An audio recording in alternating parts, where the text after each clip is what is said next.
جلتے ہوئے شہر، گونجتے ہوئے سائرن اور ملبے کا ڈھیر بنتی عمارتیں، یہ آج کا یوکرین ہے۔ یوکرائن کے پاس ایک ایسا بٹن تھا جس کو دبا کر وہ پوری دنیا کو راکھ کا ڈھیر بنا سکتا تھا۔ اور کیسے امریکہ اور روس نے مل کر یوکرین کو دنیا کے سامنے بے بس کر دیا۔ کیا ایران کو ایٹم بم بنانا چاہیے یا عالمی طاقتوں پر بھروسہ کرنا چاہیے؟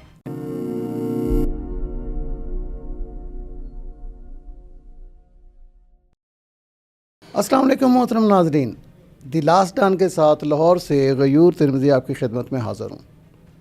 ناظرین، تصویر میں نظر آنے والے اس ہولناک منظر کو غور سے دیکھیے۔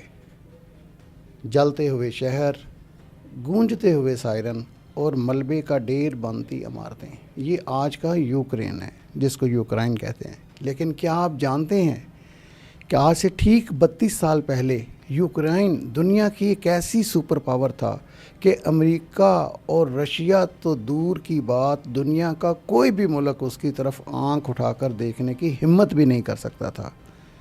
جی ہاں، یوکرائن کے پاس ایک ایسا بٹن تھا جس کو دبا کر وہ پوری دنیا کو راکھ کا ڈھیر بنا سکتا تھا، مگر پھر اس نے ایک ایسی تاریخی غلطی کی، ایک ایسا معاہدہ کیا جس پر آج ہر یوکرینی خون کے آنسو روتا ہے اور خود کو ہی کاٹتا ہے۔ وہ کون سی غلطی تھی اور کیسے امریکہ اور روس نے مل کر یوکرین کو دنیا کے سامنے بے بس کر دیا؟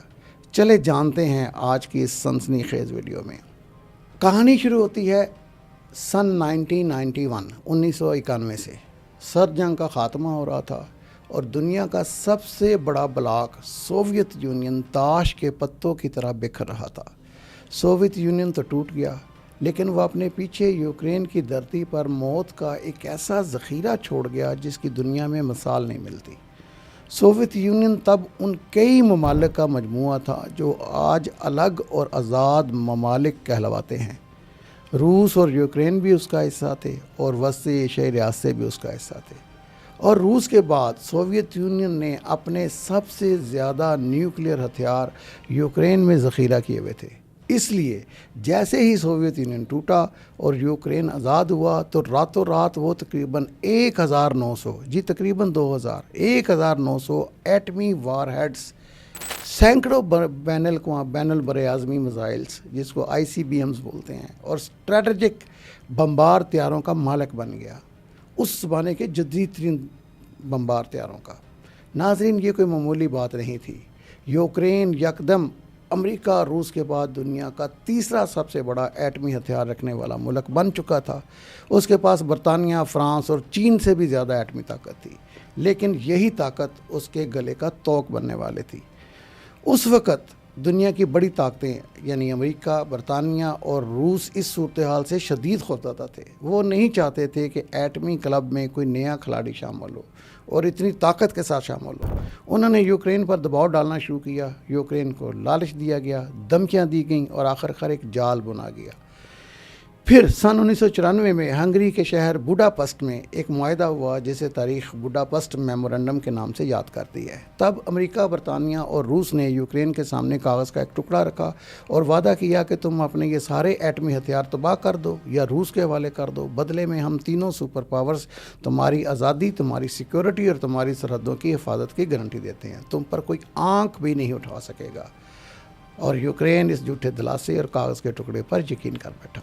اس نے نہ صرف 1900 ایٹمی وار ہیڈز بلکہ اپنی حفاظت کرنے والے سینکڑوں میزائل اور بمبار طیارے بھی روس کے حوالے کر دیے۔ یوکرین نے دنیا کے امن کے لیے اپنی بقا قربان کر دی، مگر افسوس سیاست کے سینے میں دل نہیں ہوتا۔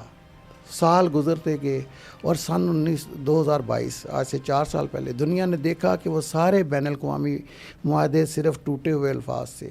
جس روس نے یوکرین کی حفاظت کا وعدہ کیا تھا، اسی روس کے ٹینک یوکرین کی سرحدیں پار کر کے اس کے شہروں کو ملیہ میٹ کر رہے تھے، اور روس نے دنیا کو یہ کہہ کر بیوقوف بنانے کی کوشش کی کہ وہ یوکرین کے ان علاقوں پر قبضہ کر رہا ہے جہاں روسی نسل کے لوگ اکثریت میں ہیں، اور وہ یوکرین کو ناٹو کا حصہ بننے سے روکنا چاہتا ہے۔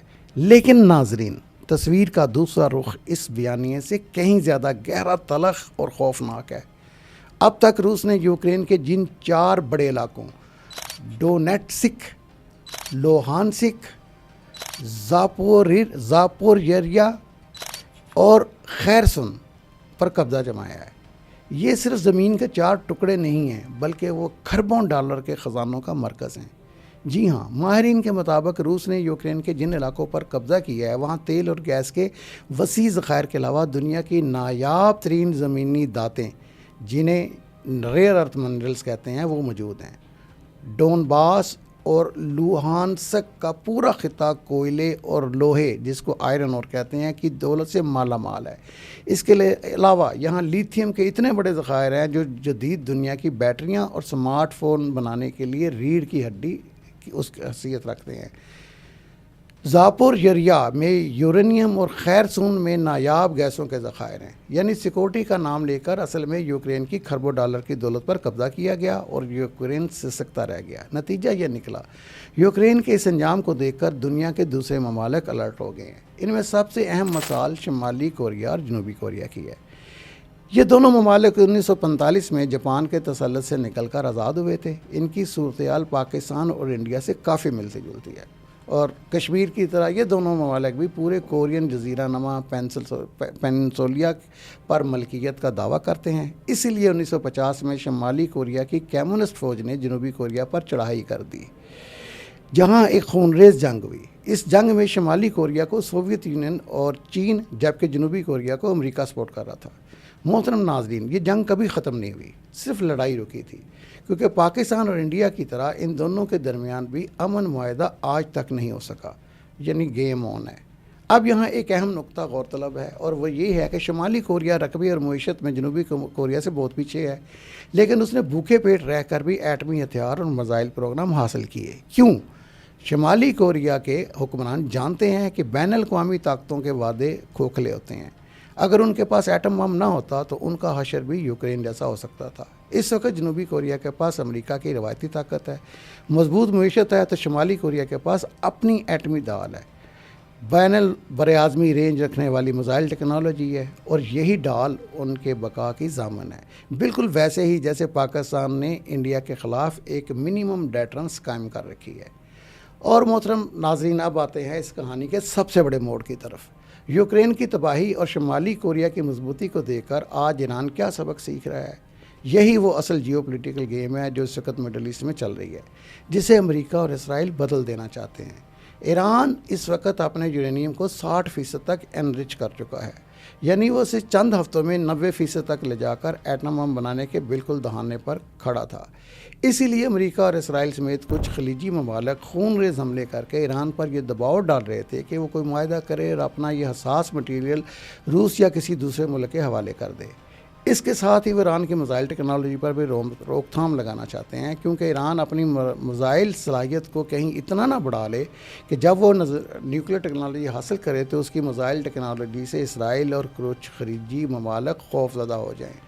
لیکن ایران کے سامنے یوکرین کی زندہ مثال موجود ہے، اسی لیے شاید ایران کے نئے سپریم لیڈر سید مجتبیٰ خامنہئی نے کہا ہے کہ جو ایران کا انرچ کیا ہوا 60% زیادہ یورینیم ہے وہ ایران سے باہر نہیں بھیجنا چاہتے۔ ایران یہ سوال پوچھ رہا ہے کہ اگر ہم نے یوکرین کی طرح اپنے ہتھیار یا حساس مٹیریل کسی کے حوالے کیے تو اس بات کی کیا گارنٹی ہے کہ امریکہ اور اسرائیل ہم پر دوبارہ حملہ نہیں کریں گے؟ ایران نے دیکھا ہے کہ یوکرین نے ہتھیار دیے تو وہ تباہ ہو گیا، جبکہ شمالی کوریا نے نیوکلیر ہتھیار اور بین البراعظمی میزائل بنائے تو دنیا کی غنڈہ ترین سپر پاور امریکہ بھی اس سے مذاکرات کرنے پر مجبور ہے۔ اسی لیے ایران اب کسی ایسے کھوکھلے معاہدے پر یقین کرنے کو تیار نہیں جس کا انجام یوکرین جیسا ہو۔ محترم ناظرین، تاریخ کا سبق بالکل صاف اور واضح ہے۔ بین الاقوامی سیاست میں کوئی کسی کا سگا نہیں ہوتا۔ کاغذ پر کیے گئے معاہدے طاقتور کے سامنے ردی کی ٹوکری سے زیادہ حیثیت نہیں رکھتے۔ یوکرین کی ایک غلطی نے اسے صدیوں پیچھے دھکیل دیا اور دنیا کو یہ سکھا دیا کہ طاقت ہی امن کی واحد گارنٹی ہے۔ آپ کا اس بارے میں کیا خیال ہے؟ کیا ایران کو ایٹم بم بنانا چاہیے یا عالمی طاقتوں پر بھروسہ کرنا چاہیے؟ اور کیا پاکستان کا ایٹمی طاقت ہونا ہمارے لیے سب سے بڑی نعمت نہیں ہے؟ اپنی قیمتی رائے کا اظہار نیچے کمنٹ سیکشن میں ضرور کیجیے۔ اگر یہ ویڈیو پسند آئی ہو تو اسے لائک کریں، شیئر کریں اور چینل کو سبسکرائب کرنا مت بھولیں۔ اگلے ویلاگ تک کے لیے اللہ حافظ۔ پاکستان زندہ باد۔